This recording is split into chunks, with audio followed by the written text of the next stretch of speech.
Hey there, I wanted to tell you guys something. My other video about these props I had, they're cool, but I know some of y'all said you were going to buy them, and there's something that I can show you to do with this knife that makes it look like way better. It looks really good now, but when I got it, you couldn't really see the details, and it was a little weird, but let me show you what you can do.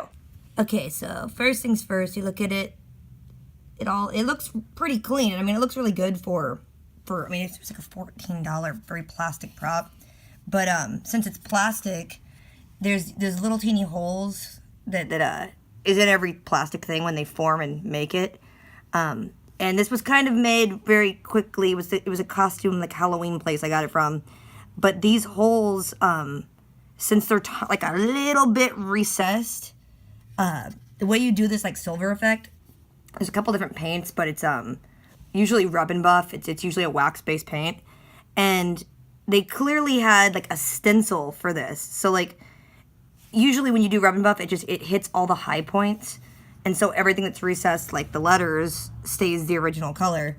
But they had, like, you could tell they had a stencil because and I already repainted it. I wish I'd taken video when it needed to be painted, but these holes were like black, and you can see them in the video a little bit. They just didn't get the paint down inside of them, and so I was like, I have rub and buff, and I was like, I really hope it's the right shade. So this is the brand. It's rub and buff, and it's just, I broke the cap, so I had to put plastic on top of it. It's the silver leaf one, and it is the exact same color. Like, look, you can't really tell the difference. But one thing was weird, though. If you look, like, you can kind of see the this line here, and I think you see it more on the other side. I need to finish it completely. But especially here, you can see there's this second kind of look to it.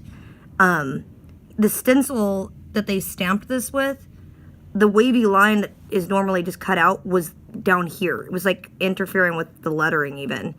And as a result, all of the letters were shifted down a little bit. So like they made them look a lot longer and fatter. Like the dot of the I was really big and far down. And also in the black areas, there was silver where there shouldn't be. So what I did is I went in with the rub and buff, I refinished the whole thing, and then anything that was silver on the black, you can kind of see a little bit of a difference to it when the light hits it just right. But I just got a fine tip Sharpie and went through all the grooves and redid it all in black. And the handle itself, this rub and buff that was on here had gotten like on the handle. Like they'd gotten really far down on the handle. So I just went over it with Sharpie. But yeah, it's a little thing that I know some of you said you were going to buy it just to make it look a lot better, because I mean it's still going to be a costumey silly little thing, but if you get it, if yours was like mine, a lot of the paint has shifted just down slightly. So yeah, the M was going like really far down, and all of these were messed up, and the wavy line was cutting into the words. But the good thing is, since it is recessed, all you really do is need to hit it with rub and buff.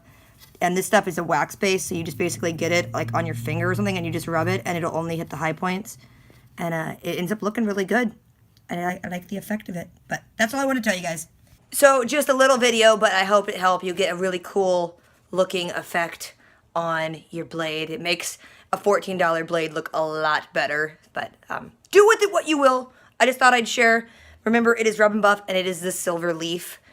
Pretty cheap. Pick them both up. You can have a cool looking prop for pretty cheap. That's it. So I will catch you guys later. Until next time.